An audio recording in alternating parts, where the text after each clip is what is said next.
விடுதலை சிறுத்தை கட்சியினுடைய தலைவர் திருமாவளவன் அவர்கள் தெளிவா சொல்லிட்டாரு. பாமக மட்டும் உள்ள வருது கூட்டணியில அப்படின்னா, அதாவது திமுகக்குள்ள வருதுன்னா நாங்க கண்டிப்பா இங்க இருக்கவே மாட்டோம், வெளியில கிளம்பிக்கிட்டே இருப்போம், எங்களுக்கு என்ன கட்சியா கிடையாது அப்படிங்கிற மாதிரி பயங்கரமா பேசியிருக்காரு.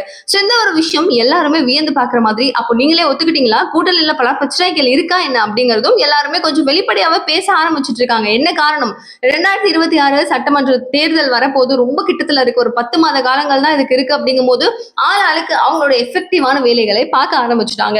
ஒரு கட்சி தலைவர்களும் எங்க நம்ம ஜெயிக்க முடியும், என்ன பண்ணா ஜெயிக்க முடியும் அப்படிங்கறதுல ஃபுல் கான்சென்ட்ரேஷனோட ஒர்க் பண்ணவும் ஆரம்பிச்சுட்டாங்க. அந்த வகையில இவர் சொன்ன விஷயங்கள் என்ன இன்னும் கொஞ்சம் டீடைலா நான் உங்களுக்கு எக்ஸ்பிளைன் பண்றேன்.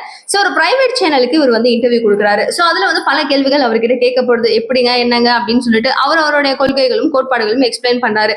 முக்கியமா பாமகவுக்கும் உங்களுக்கும் நடுவுல இருக்கிற ஃபைட்ஸ் பத்தி எங்களுக்கு தெரியும். ஆனா இது உள்ள வருது, இப்ப கூட்டணிக்குள்ள சேர போறாங்க அப்படிங்கிற மாதிரி சொல்றாங்க. இதை பத்தி உங்களுடைய கருத்துக்கள் என்ன, நீங்க அதை எப்படி பாக்குறீங்க அப்படிங்கிற ஒரு கேள்விக்கு அவர் பதில் சொல்றாரு.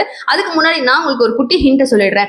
பிகாஸ் உங்களுக்கு வந்துட்டு மேபி இந்த கட்சிக்கும் அந்த கட்சிக்கும் நடுவுல இருக்கிற ஒரு ஃபைட் தெரியல அப்படின்னா ஒரு குட்டியா ஒரு ஹிண்ட், அவர் சொன்ன அந்த ஸ்டோரி அவரு தான் இதை சேர்த்து சொல்றாரு, அதோட சேர்த்து பார்ப்போம். சோ அவர் சொல்ற விஷயங்கள் என்ன அப்படின்னு பாத்தீங்கன்னா, பாமக கூட இருந்த எங்களோட ரிலேஷன்ஷிப் முறிஞ்சது நாங்க ரொம்ப ஆழமா எடுத்த ஒரு டிசிஷன் தான். இது டப்புன்னு நாங்க வந்து ஓகே இது நல்லா இருக்காது அப்படின்னு சொல்லிட்டுலாம் நாங்க எடுக்கல. இது ரொம்ப ஆழமா எடுத்த ஒரு டிசிஷன் தான். நாங்க வன்னியர் சமூகத்துக்கு எதிரானவங்க எல்லாம் கிடையாது. நாங்க எல்லாரும் ஒன்னாதான் இருந்தோம் ஆரம்ப காலத்துல. வன்னியர்களை பயன்படுத்துறாரு பாமக அப்படிங்கறதே அவங்களுக்கு தெரியுதா இல்லையானு தெரியல. பாமகவினர் வந்துட்டு நம்ம எல்லாம் ஒரே ஜாதின்னு சொல்லி வன்னியர் குலத்தையே வந்துட்டு அவர் அவங்களுக்குள்ள கையில வச்சுக்கணும் அப்படின்னு நினைக்கிறாரு. பட் அவரு ஒன்னும் அவங்களுக்கு எல்லாம் நல்லது பண்ற மாதிரி தெரியல அப்படிங்கிறதும் சேர்த்து சொல்றாரு. சோ வன்னியர்களை பயன்படுத்தி கொள்ளும் பாமக தலித்துக்கு எதிரான வெறுப்பு அரசியலை கையில கொஞ்சம் கொஞ்சமா எடுக்க ஆரம்பிச்சுட்டு இருக்கு. ஒரு தாய் மக்கள் அப்படிங்கிற ஒரு பெரிய மாநாடை வந்து ரெடி பண்ணாங்க. ராமதாஸ் அவர்கள் தான் வந்து நிறுவனாரு. சரி எல்லாருமே இப்ப திரும்பவும் பழசெல்லாம் மறந்துட்டு ஒன்னா சேர்ந்துடலாம் அப்படின்னு சொல்லி கொஞ்சம் கொஞ்சமா எல்லாரும் வந்து அதை சேர ஆரம்பிச்சோம். எல்லாரும் சேர்ந்து இருக்கும்போது அந்த நேரத்துல தலித் சமூகத்தை சேர்ந்தவங்க எல்லாரையுமே கூப்பிட்டு வச்சு எல்லாருக்கும் ஓகேவா இருந்துச்சு அந்த கட்சியில சேர்றதுக்கு. சோ நிரந்தரமான ஒரு பொதுச் செயலாளர் அப்படிங்கிற ஒரு பதவியை தலித் மக்கள் மட்டும்தான் இருக்கணும், நிரந்தரமா அவங்க மட்டும்தான் இருப்பாங்க அந்த பதவியில அப்படிங்கிற மாதிரி ஆரம்ப காலகட்டங்கள்ல அவங்க எல்லாருக்கும் ஒரு பெரிய ஒரு வாய்ப்பையும் கொடுத்திருந்தாங்க. கேட்க நல்லா இருந்துச்சு, நாங்களும் அங்க இருந்தோம். 2 தலித் சமூகத்தை சேர்ந்தவங்களுக்கு அமைச்சர் அப்படிங்கிற இந்த ஒரு சூப்பரான பதவியை ராமதாஸ் அவர்கள் கொடுத்தாரு. இது வந்து ஹிஸ்டரியிலே கிடையாது. யாருமே வந்து இந்த மாதிரி ஒரு கூட்டணியில இருக்கும்போது இப்படி கொடுக்க மாட்டாங்க. பட் சூப்பரா அந்த நேரத்துல எங்களுக்கு ஒரு பெரிய உதவி, அது வந்து கோல்டன் வேர்ட்ஸ் எங்களுக்கு அது சொல்லணும்னா அப்படிங்கிற மாதிரியும் திரும்ப அவர்கள் சொல்லியிருக்காரு. தொடர்ந்து இந்த விஷயத்தை செய்யணுமா செய்யக்கூடாதா, ஆரம்ப காலத்துல ஆதரவு கொடுக்குறாங்க அப்படிங்கும் போது நாங்க அவங்க கூட நிற்கும் போது திரும்பவும் அவங்க எங்களுக்காக அந்த விஷயத்தை செய்யணுமா இல்லையா, அதை அவங்க செய்யவே இல்லை. அவங்க நிறுத்தினதுனால அவங்க நல்லிணக்கம் அவங்க காமிக்கல, அவங்க சரியான ஒரு விஷயத்தை எங்க மேல திணிக்கல, அதனால எங்களுக்கு பிடிக்கல, நாங்க வெளில வந்துட்டோம் அப்படிங்கிறாரு.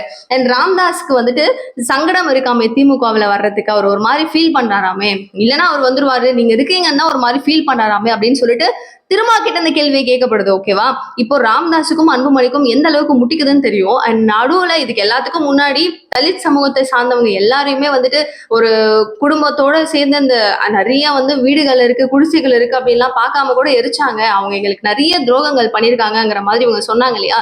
சோ இவ்வளோ ஒரு வன்மங்கள் இருக்கும் போது திடீர்னு அவருக்கும் கொஞ்சம் ஒரு மாதிரி தயக்கம் இருக்கும் தானே அப்படின்னு சொல்லி கேட்கும் போது ஒரு தயக்கமும் தேவையில்லை. நான் எப்பவும் அவங்களை எந்த தொலைவும் பண்ண மாட்டேன். நான் அவங்களுக்காக வந்துட்டு ஏன் அவங்க வராங்கன்னு நான் கேள்வி கேட்க மாட்டேன், அவங்களுக்கு எந்த இடையூறும் நான் கொடுக்க மாட்டேன். என்னுடைய வேலை என்ன, நான் கிளம்புறப்பா அப்படின்னு சொல்லிட்டு திமுகவில இருந்து நான் டப்புன்னு விலகிடுவேன். நாங்க அங்க இருக்கவே மாட்டோம். நாங்க தனியா வந்துட்டு ஒரு சும்மா பண்ணணுமே அப்படின்னு சொல்லி ஒரு தேர்தல் நடத்துவோம். நாங்க ஜெயிக்கிறோமோ தோக்குறோமோ அதெல்லாம் எங்களுக்கு விஷயமே கிடையாது. இப்போதைக்கு 4 பேர் இருக்கோம், நெக்ஸ்ட் யாருமே இல்லைனாலும் எங்களுக்கு எந்த கஷ்டமுமே கிடையாது. நாங்க ஈஸியா டேக்கிள் பண்ணிப்போம். தேர்தல் நடத்தணும் அப்படிங்கிறதுனால ஒரு டம்மியா ஒரு ஃபார்மாலிட்டிக்காக நாங்க நடத்துவோம் அப்படிங்கிறது தெளிவா திரும்ப அவர்கள் சொல்லிட்டாரு.